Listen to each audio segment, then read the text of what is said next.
Quem pode acabar com os pentecostais? No vídeo de hoje, um texto escrito pelo pastor Raimundo de Oliveira e publicado no jornal Mensageiro da Paz em maio de 1986. Seja bem-vindo ao Diário Pentecostal Historiando, análise histórica e crítica sobre o movimento pentecostal brasileiro. Se inscreva no canal e siga nossas redes sociais. O povo que não conhece a sua história está condenado a repeti-la. Vem se tornando cada vez mais constante a veiculação de temas de cunho religioso através da grande imprensa do nosso país. Dentre os temas abordados com maior frequência, depois do catolicismo, destaca-se o pentecostismo ou pentecostalismo. Qual a razão de tão grande interesse, não da imprensa propriamente dita, mas do clero católico brasileiro, quanto ao fenomenal crescimento das igrejas pentecostais? A Conferência Nacional dos Bispos do Brasil, CNBB, representante maior do clero católico, não tem conseguido disfarçar a preocupação com o fato de os templos católicos estarem ficando cada dia mais vazios, enquanto que os templos das igrejas pentecostais estão cada dia mais cheios. Sejam quais forem os critérios utilizados pelo clero para detectar a razão deste fenômeno, inevitavelmente está pronto a concordar que isto se deve à ação proselitista do pentecostalismo liderada pela Assembleia de Deus, evidentemente. Resultado dessas pesquisas.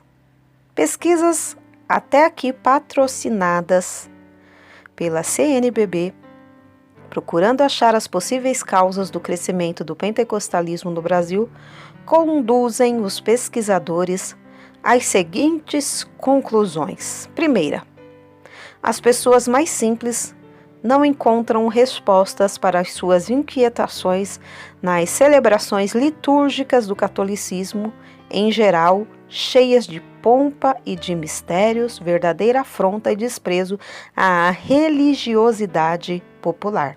Segunda, as celebrações dos grupos pentecostais são mais participativas e as suas igrejas mais solidárias oferecem mais espaço para as iniciativas individuais e para a valorização das pessoas. Terceira, o contingente pentecostal estaria aumentando justamente em função da situação de miséria e desespero e do interesse do sistema político por uma religião alienante. Folha de São Paulo, 16 de março de 1986. Face a estas conclusões, elementos mais radicais do clero católico, em velada antipatia às igrejas pentecostais em nosso país, insinuam de forma absurda, procurando fazer crer que as igrejas fundamentalistas, outra forma de adjetivar as igrejas pentecostais, estão a serviço da política dos Estados Unidos para a América Latina.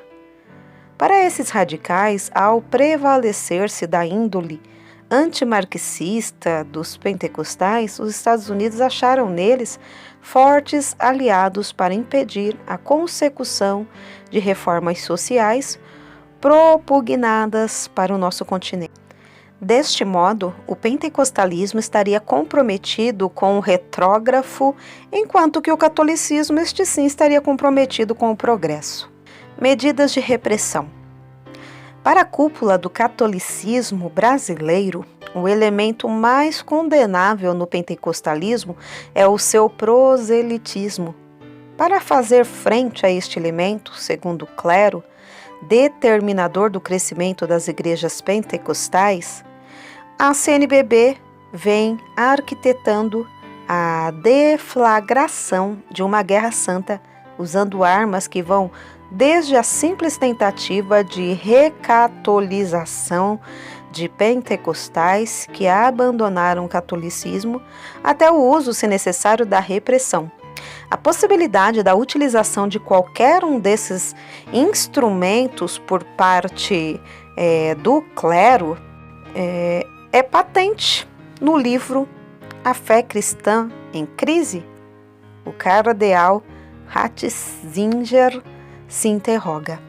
Neste livro, resultante de diálogos entre o jornalista italiano Vittorio Missori e o cardeal Ratzinger, prefeito da Sagrada Congregação para a Doutrina da Fé, moderno Tribunal de Inquisição do Vaticano, indagado sobre o que está sendo feito com o propósito de barrar a proliferação das seitas, dentre as quais o pentecostalismo, responde o cardeal Ratzinger. Existem iniciativas individuais de bispos e de episcopados. Certamente devemos estabelecer uma linha comum de ação entre as conferências episcopais e os competentes organismos da Santa Sé e, na medida do possível, com outras grandes comunidades eclesiais. Se tivéssemos a oportunidade de indagar o presidente da CNBB sobre que instrumentos o clero disporia para usar numa guerra contra os pentecostais, visando inibir o seu crescimento no Brasil, se o religioso fosse coerente com os seus sentimentos, possivelmente respondesse: estamos montando uma grande contraofensiva ao pentecostalismo. De princípio, vamos tentar converter ou trazer de volta ao seio da Igreja-mãe, se não todos, pelo menos grande número daqueles que se deixaram proselitizar pelo pentecostalismo. Estamos prontos para interferir de maneira decisiva no sistema educacional do país, começando por dar melhor orientação religiosa aos professores de todos os níveis escolares, buscando deles o compromisso de ajudar a Igreja a despentecostalizar os alunos e seus colegas de magistério que porventura pertençam a essa seita. Na medida do possível, tudo faremos junto às autoridades municipais ou convencendo particulares no sentido de embargar a aquisição de terrenos para a construção de novos templos pentecostais.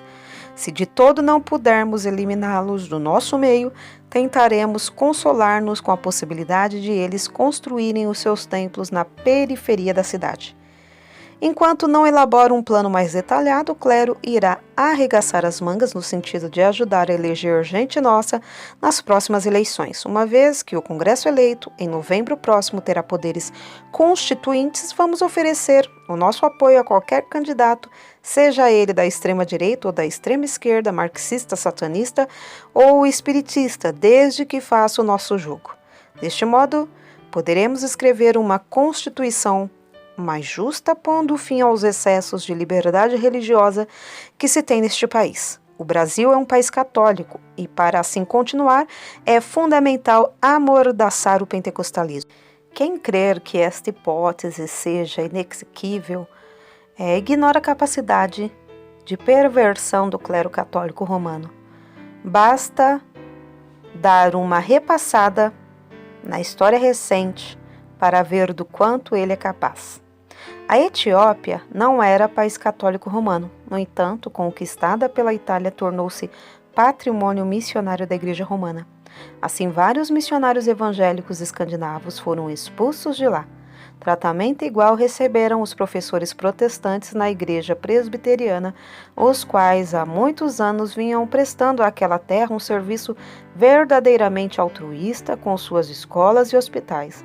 Hoje a Etiópia é um país sob tutela do marxismo, condenado à destruição, à fome e à miséria.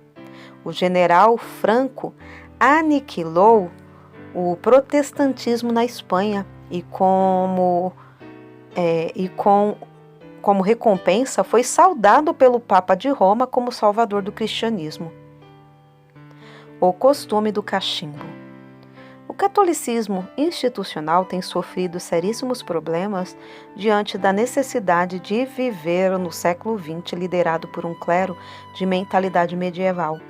Deste modo, tem tido dificuldade de manter-se sobre as suas próprias pernas, sem poder contar, pelo menos oficialmente, com a ajuda das autoridades da República. No Brasil, a conclusão de que estamos a quase meio milênio da data do descobrimento e que o país é católico apenas nos velhos registros da Igreja é algo desastroso e incômodo para o clero católico.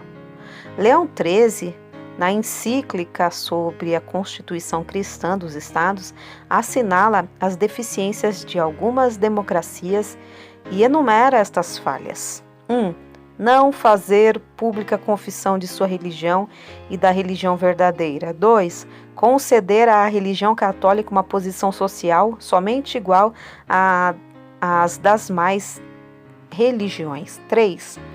O mal de se conceder liberdade de palavra e de publicação. Não há nenhuma dúvida de que o clero brasileiro, com a sua mentalidade medieval, muito gostaria de ver esta tendência revertida. É o costume do cachimbo que deixa a boca torta.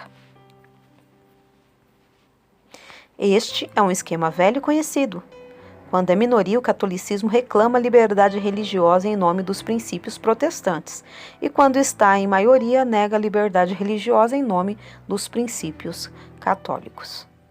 A bem da verdade, ao clero parece não importar que as pessoas simples não encontrem respostas para as suas inquietações nas celebrações litúrgicas do catolicismo.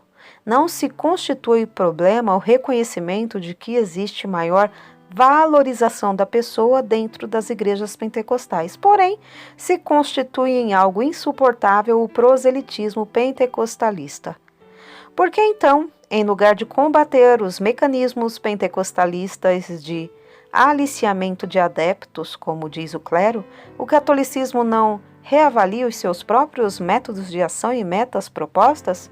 Porque o clero católico, até há bem pouco tempo defensor da burguesia, a qual hipocritamente combate hoje, afirma optar atualmente pelos pobres, como se a única necessidade deles fossem de âmbito material e não espiritual também? Calar os pentecostais e minar-lhes as bases com o propósito de beneficiar o catolicismo e instilar-lhe novo vigor seria tão absurdo e abjetável quanto crer que uma determinada moléstia seria erradicada de simplesmente o médico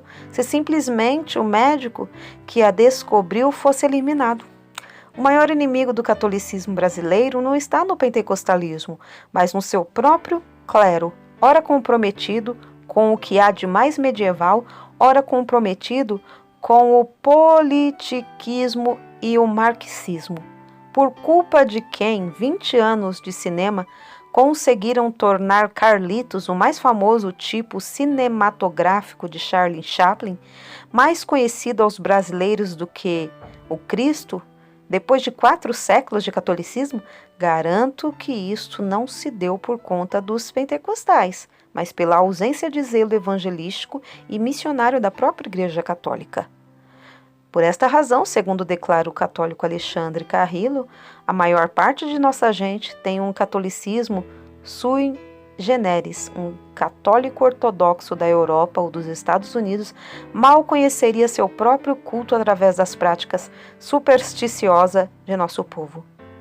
Suprimam-se as festas religiosas com seus bailes e abundância de bebidas alcoólicas e desaparecerá a base principal da religiosidade do nosso povo. Todos nascemos sob o signo do catolicismo, muito poucos, porém, cumprem os mandamentos da Igreja. Uma aldeia carregando em andor o seu santo protetor, move guerra a outro povoado que, por sua vez, sai à luta trazendo à vista o seu padroeiro, perfeito quadro de paganismo cristianizado. Claro que este paganismo não é dos nativos seminus da África, nem mesmo dos tibetanos. É um paganismo de levita, de sobrecasaca, muito mais satisfeito de si mesmo, mais civilizado e infinitamente mais difícil de se converter ao cristianismo. A hora e a vez dos pentecostais. A ausência de compromisso com a teologia é responsável pela imprecisão das conclusões das pesquisas feitas no sentido de se saber a razão do crescimento das igrejas pentecostais. A sociologia é importante na busca dessas causas, mas não tem o mérito da exclusividade. Acontece que, em vez de preferir a teologia, a maioria dos pesquisadores das causas de crescimento do pentecostalismo prefere a antropologia. Ora, optar pela antropologia, alijando a teologia numa pesquisa dessa natureza, é o mesmo que partir de qualquer lugar para chegar a lugar nenhum. A principal razão do crescimento dos grupos pentecostais é de caráter puramente teológico ou espiritual. A expansão do movimento pentecostal se dá basicamente porque os seus membros compreendem que o pecado é um fato e um flagelo universal. Constitui-se em um dever cristão contribuir para a evangelização do mundo, dando aos homens a oportunidade de se reconciliarem com Deus. O Espírito Santo é o agente capacitador daqueles que buscam forças para testemunhar de Jesus como o único mediador entre Deus e os homens. Deus recebe como filho o pecador arrependido que volta ao seu regaço. Possuídos destas 4 convicções fundamentais, os pentecostais, espalhados ao longo do país, do Iapoque ao Chuí, agem na esperança de que, se fizerem o que Deus ordenou, Ele cumprirá o que prometeu. Deste modo, eles pregam não contra o catolicismo, mas contra o pecado, que na certeza de que as almas se arrependerão diante do argumento do Espírito Santo. Graças ao interesse que dá à leitura e meditação constante dos ensinos da Bíblia, o pentecostalismo é um momento vivo, é vida e não fórmulas. Já o catolicismo, por rejeitar a simplicidade de Cristo e de seu evangelho, é mais frequentemente uma fórmula, não tem vida. É uma religião de formalismo seco e sem alma, apegando-se ao rito, à vida exterior e desprovido do verdadeiro conteúdo vital que permite, frequentemente, a confusão lamentável entre clero e religião, entre liberdade moral, obedecer antes a Deus que aos homens, e submissão ao princípio de obediência à autoridade eclesiástica. O pentecostalismo não teme as objeções do catolicismo.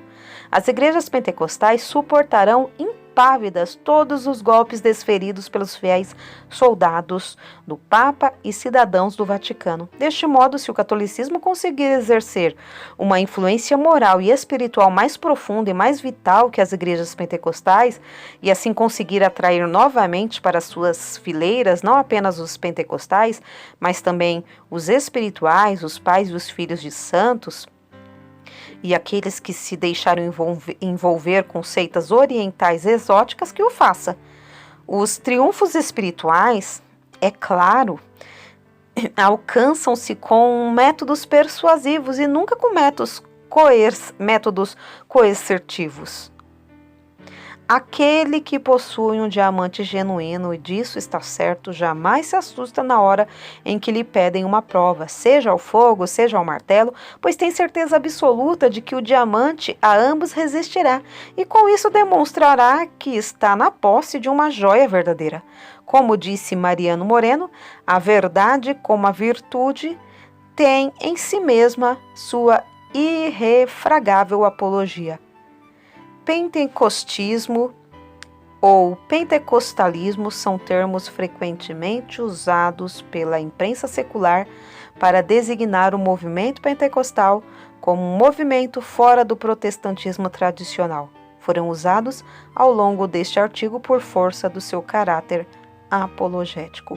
Raimundo de Oliveira, Jornal Mensageiro da Paz, maio de 1986.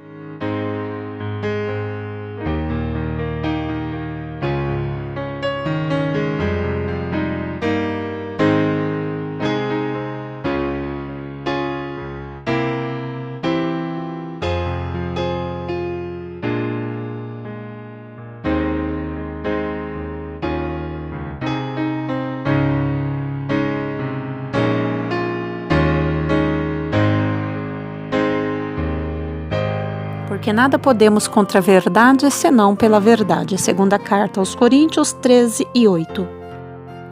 Se você gostou do conteúdo deste vídeo, se inscreva no canal, deixe o seu joinha, compartilhe e ative o sininho para receber do YouTube as notificações dos novos vídeos.